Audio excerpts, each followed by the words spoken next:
हाय and अस्सलाम वालेकुम, it's me Hina और आप देख रहे हैं अनफिल्टर्ड ग्लैम। और जो उम्मीद करती हूँ आप सब खैरियत से होंगे और बिल्कुल ठीक होंगे। आज की वीडियो जो मैं आपके साथ शेयर करूंगी, इस टाइम टॉप ट्रेंडिंग पे ये टॉपिक्स चल रहे हैं, टॉप ट्रेंडिंग पे ये वीडियोस चल रही हैं, जिसका इस टाइम वीडियो का टाइटल जो आपके साथ शेयर करूंगी, Pakistani nuclear missiles can't hit USA, Pakistan long term plans. अच्छा जी, जैसे कि अभी हमें पता है कि ईरान के और इसराइल के दरमियान जो मामला चल रहे हैं वो एक अच्छे नहीं चले।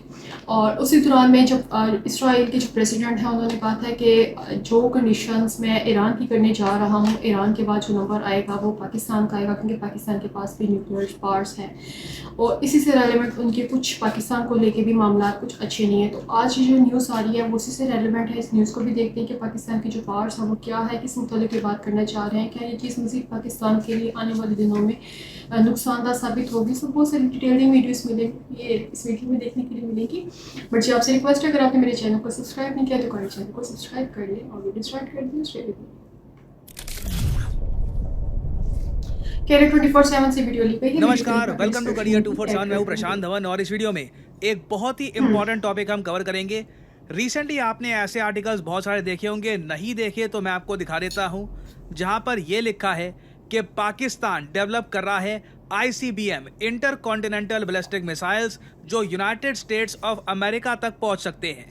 ये बहुत बड़ा क्लेम है अपने आप में। और अगेन आप एक बार को कह सकते हैं सेम न्यूज़ कुछ टाइम पहले नहीं आई थी 2024 में। बिल्कुल 2024 में भी यूएस गवर्नमेंट की एक ऑफिशियल रिपोर्ट ने क्लेम किया था कि पाकिस्तान लॉन्ग रेंज मिसाइल्स बना रहा है जो यूनाइटेड स्टेट्स ऑफ अमेरिका को हिट कर सकते हैं। इस टॉपिक पर मैंने उस वक्त भी वीडियो बनाई थी, बट यहाँ पे मैं आपको बता दूं जो लेटेस्ट डेवलपमेंट है ये इससे भी ज़्यादा इंटरेस्टिंग है।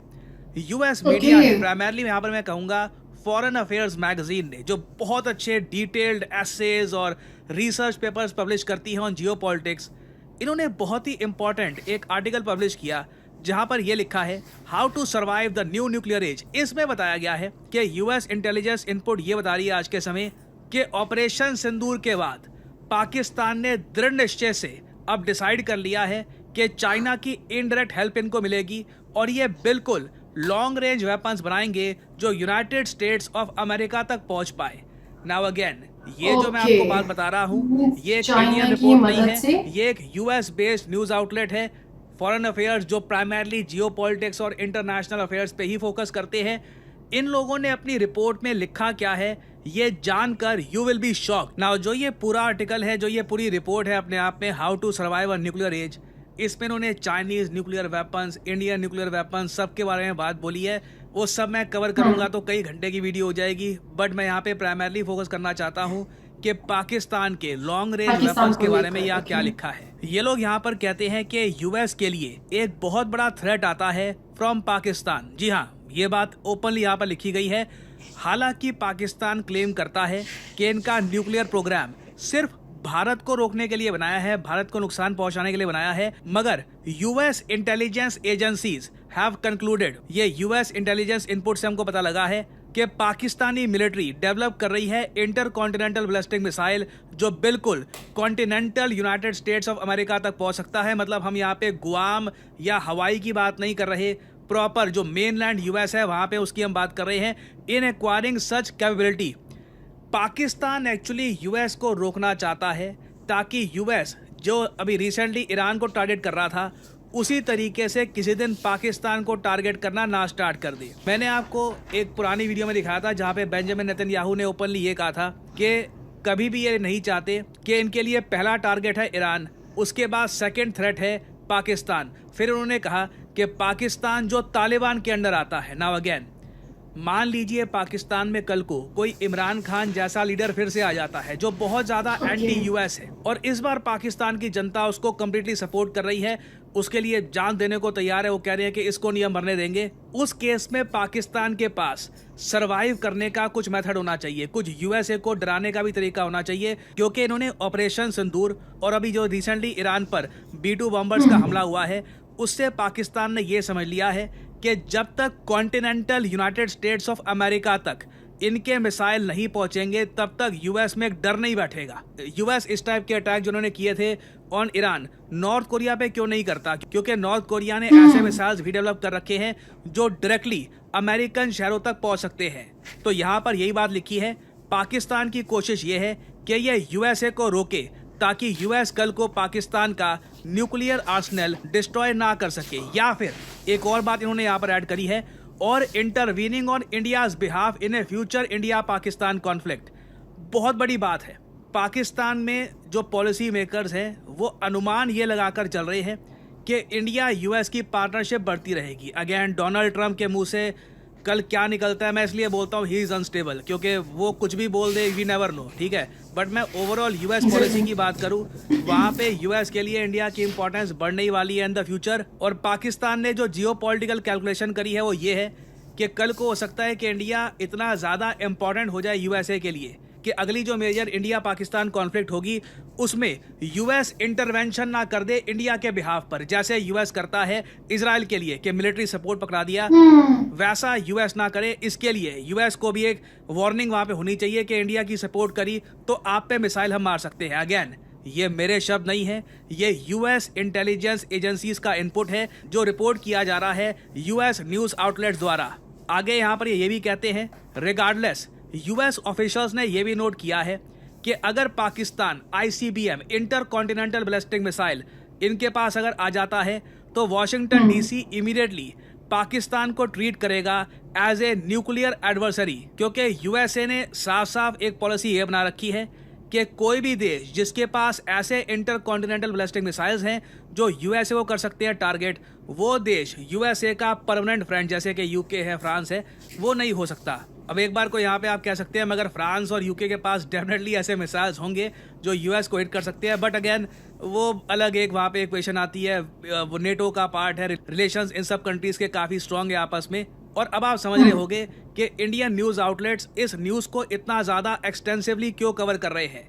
और एक बार को यहाँ पे आप मुझसे सवाल पूछ सकते हैं, मगर ये बात समझ नहीं आई कि एक बार को यूएस सपोर्ट करता है पाकिस्तान को, वर्ल्ड बैंक आईएमएफ से इनको लोन पहुंचा रहा है। देखिए, एक होते हैं short term goals, short term goals के लिए यूएसए को चाहिए एक ऐसा पाकिस्तान जो फंक्शनल स्थिति में हो, कल को ईरान की अगेंस्ट आर या पार की वॉर हो, उसमें डेफिनेटली ये पाकिस्तान से ये जो भी इनको ये पेमेंट कर रहे हैं वसूल करवाएंगे। Everyone knows that, even Pakistan knows that. एक बार ईरान की प्रॉब्लम यूएस या इजराइल सॉल्व कर देते हैं अगर, उसके बाद डेफिनेटली अगला टारगेट यहाँ पे होगा पाकिस्तान। और अगर आप मुझसे ये पूछ रहे हैं कि क्या पाकिस्तान के मिसाइल सच में यूएस तक पहुंच पाएंगे कभी, आज के समय मुझको वैसे ये बोलना पड़ेगा, जो लेटेस्ट रिपोर्ट्स पब्लिश हो रही है उससे साफ पता लग रहा है अब यूएस को जेन्युइनली सिर्फ यही डर नहीं है कि कल को इजराइल को अटैक कर सकता है पाकिस्तान, जेन्युइनली डर है कि कल को यूनाइटेड स्टेट्स ऑफ अमेरिका पे पाकिस्तान अटैक ना कर दे। ये मैं काफ़ी आगे की बात कर रहा हूँ, अभी के लिए पाकिस्तान कंट्रोल में है, बट आज से 5-10 साल बाद क्या होगा, यूएसए में उस वक्त कौन पावर में होगा, पाकिस्तान में कौन पावर में होगा, वी डू नॉट नो। और यूएस जैसी कंट्री सोचती आगे कई दशकों का है, तभी जाकर जहाँ पर ये पहुँचे हैं पहुँच पाए हैं ना। अभी के लिए अगर मैं पाकिस्तान की बात करूँ, एक वैसे बहुत अच्छी वेबसाइट है मिसाइल मैप करके, आप इसको गूगल कर सकते हैं, इसमें बहुत अच्छा एक फीचर है, आप चेक कर सकते हैं कि एक कंट्री के मिसाइल की रेंज कितनी है। फॉर एग्जांपल मैं लेट्स से यहाँ पे मैं डालता हूँ इंडिया, ठीक है, और इंडिया में मैं डाल देता हूँ यहाँ पे हमारा सबसे आज के समय ताकतवर मिसाइल अग्नि 5। अग्नि 5 की जो एक्चुअल रेंज है ये वेबसाइट 8000 बताती है, इवन दो आप यहाँ पे कह सकते हैं मगर ऑफिशियली हम लोग तो कहते हैं 5000, वो बस हम लोग ही कहते हैं, दुनिया को पता है कि उसकी जो एक्चुअल रेंज है 8000 है। This is the range of अग्नि 5, जो एक्चुअल रेंज भारत के पास है, जो हम ऑफिशियली बोलते नहीं है ना। अगर यहाँ पे मैं इंडिया की जगह पाकिस्तान डालूं, और पाकिस्तान का सबसे ज़्यादा जो लॉन्ग रेंज वाला मिसाइल है शाहीन, इसका अगर मैं देखूं तो ये है पाकिस्तान के शाहीन 2 की रेंज, 2500 किलोमीटर की रेंज है। इजराइल अभी के लिए शाहीन 2 की रेंज में नहीं आता, और यूएसए तो दूर दूर से नहीं आता। पाकिस्तान को यूएसए को अगर मारना है ना, कुछ अटैक करना है, तो इनको 12500 किलोमीटर की रेंज का कुछ मिसाइल चाहिए होगा। आई मीन मैं आपको एक एग्जांपल देता हूँ, मान लो हाइपोथेटिकली स्पीकिंग पाकिस्तान के पास अग्नि 5 आ गया, 8000 किलोमीटर की रेंज वाला मिसाइल, तब भी पाकिस्तान यूएसए को छूता भी नहीं है। ये हो सकता है अलास्का का कुछ हिस्सा ये लोग हट करें, but again that is sort of pointless. तो इनको आराम से चाहिए होगा मिसाइल जिसकी रेंज 12 से लेकर 13,000 किलोमीटर की हो। फॉर एग्जांपल ये मैं आपको रेंज दिखा रहा हूँ यूएसए के मिनटमैन 3 मिसाइल की, जिसकी रेंज 13,000 किलोमीटर है। तो अगर मान लो पाकिस्तान के पास ऐसा मिसाइल है तो जाकर ये लोग यूएसए को हिट कर सकते हैं। अभी ये तरक्की होने में मुझको लग रहा है कि 10 से 15 साल है, टाइम है, बहुत टाइम है। और तब तक हो सकता है कि यूएस पाकिस्तान से जो भी काम निकलवाना हो निकलवाए। भूलिएगा मत, अगर यहाँ पे आपको ये अजीब लग रहा है कि ये कैसे हो सकता है कि अभी यूएस काम निकलवाएगा पाकिस्तान से, बाद में अपनी पॉलिसी चेंज कर देगा, ये बात इतिहास जानता है। यूएस ने तालिबान को खड़ा किया था अगेंस्ट यूएसएसआर। एक बार यूएसएसआर को जियोपॉलिटिकल चोट पहुंचा दी, उसके बाद उसी तालिबान पे यूएसए ने अटैक किए। हिस्ट्री आप पढ़ेंगे, काफ़ी कुछ आपको समझ में आ जाएगा। And this is a very important report और इससे काफ़ी एक डीप इंसाइट मिलती है कि यूएसए की लॉन्ग टर्म पॉलिसी क्या है और पाकिस्तान की लॉन्ग टर्म पॉलिसी क्या है एक दूसरे के बारे में। और जो यहाँ पे क्वेश्चन किया गया है, जो पॉइंट किया गया है, वो बहुत बहुत बहुत इंपॉर्टेंट है, क्योंकि अभी जो कंट्रीज़ की कंडीशंस हो रही है उस चीज़ को देखते हुए। अच्छा जी, फर्स्ट ऑफ ऑल मैं यहाँ पे ये चीज़ क्लियर कर दूँ कि चाइना ने डायरेक्टली और इनडायरेक्टली पाकिस्तान को हर तरह से सपोर्ट किया है। अगर आप पाकिस्तान में देखें तो आपको 99.9% चीज़ें मिलेंगी कि made in China, made in China, made in China. तकरीबन इतने परसेंटेज के अकॉर्डिंग जो हमारा मटेरियल्स है वो चाइना से आता है। और अगर ये बात कही जा रही है कि जो चाइना जो है वो पाकिस्तान को सपोर्ट कर रहा है मज़ीद ICBM जो है बनाने के लिए, ताकि वो इन फ्यूचर अगर वो यूएसए के ऊपर अटैक करना चाहे तो वो उनके साथ कर सकता है। जब तक कि अभी तक के जितने भी उनके न्यूक्लियर्स हैं, जो भी इनके पास मटीरियल्स है, वो इस रेंज तक नहीं है कि वो वहाँ तक पहुँचा भी जा सके। और डेफिनेटली अगर हम यूएसए को देखते हैं तो यूएसए का जो ट्रम्प साहब हैं वो बिल्कुल भी इस चीज़ को बर्दाश्त नहीं करेंगे कि कोई भी किसी भी किस्म के मिसाइल्स रेडी किए जाएँ या कोई भी इस तरह के न्यूक्लियर रेडी की, चाहे वो कोई भी क्यों ना मुल्क हो। क्योंकि ये बात तो डेफिनेटली है कि जो इसराइल है वो और यूएसए, उनका जो फर्स्ट टारगेट है वो ईरान है, और ईरान के बाद अगर उनकी कहीं भी तोपों का रुख होता है तो वो पाकिस्तान की तरफ ही होगा। लेकिन ये भी बात है कि पाकिस्तान और इस टाइम ईरान की जो पाकिस्तान और जो अमेरिका की इस टाइम रिलेशंस चल रहे हैं वो सिर्फ और सिर्फ लॉन की हद तक है, इससे ज़्यादा नहीं है। क्योंकि आप देख लें, जितनी भी आपने न्यूज़ वगैरह देखी होगी तो वो IMF से लॉन अप्रूव करवाने के लिए वो चीज़ें यूज़ की जाती है, इसके अलावा कुछ भी नहीं होता।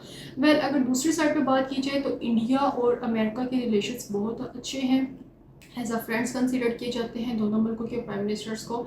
और उनको इंडिया की तरफ से किसी तरह का भी ऐसे डर खौफ नहीं है, बल्कि बहुत सारी ऐसी न्यूज़ देखने के लिए मिलती है जो कि पाकिस्तान की तरफ आती हैं। यूएसए जो है वो पाकिस्तान की तरफ ही इस तरह की न्यूज़ करता है, इंडिया की तरफ नहीं करता। जबकि इंडिया को अगर देखा जाए तो इनकी मिलिट्री पावर पाकिस्तान से कई हद तक ज़्यादा है। अब क्या इस चीज़ को कंफर्म किया जा सकता है कि वाकई ही पाकिस्तान ICBM की तरफ मुतवज्जा होने लगे और चाइना इनको मुकम्मल तौर पर सपोर्ट कर रहा है? मुझे लगता है कि ऐसा नहीं होगा, क्योंकि पाकिस्तान जो सी पाकिस्तानी कंट्री जो सी है, प्रेसिडेंट्स वो डेफिनेटली ऐसा कोई कदम नहीं लेंगे जिसमें यूएसए उनको किसी न किसी तरह से अटैक करे और उनकी तरफ कोई ना कोई एक्शन ले। क्योंकि अगर लॉन्स की अगर बात देखी जाए तो लॉन्स भी काफ़ी हद तक पाकिस्तान ने लिया हुआ है, तो मेरा नहीं ख्याल कि वो कोई भी ऐसे इकदाम करेंगे। बाकी जी अगर रह गई बात ईरान का साथ देने की, तो जब जंग चल रही थी, जब मुकम्मल तौर पर सामने नहीं आए, साथ नहीं दिया, ईरान खुद ही शेर बन के हर तरफ फैला हुआ था, तो उसने किसी का साथ लिया भी नहीं। बाकी जी आप मुझे बताइएगा कि आपको वीडियो कैसे लगे, क्या आपको लगता है कि पाकिस्तान आने वाले दिनों में ICBM की तरफ मुतवज्जा होंगे और ऐसे कोई से भी न्यूक्लियर्स बनाएंगे जिससे वो ट्रम्प को नाराज़ कर सकें, और फिर ट्रम्प की नाराज़गी का अंदाज़ा आप बापू भी जानते हैं कि वो उस मुल्क को चैन से रहने नहीं देगा। तो जी thank you so much for watching my video, thank you so much for your special time. अपने कमेंट मुझे ज़रूर दीजिएगा, मैं इसके बारे में ज़रूर जानना चाहूँगी। अल्लाह हाफिज़।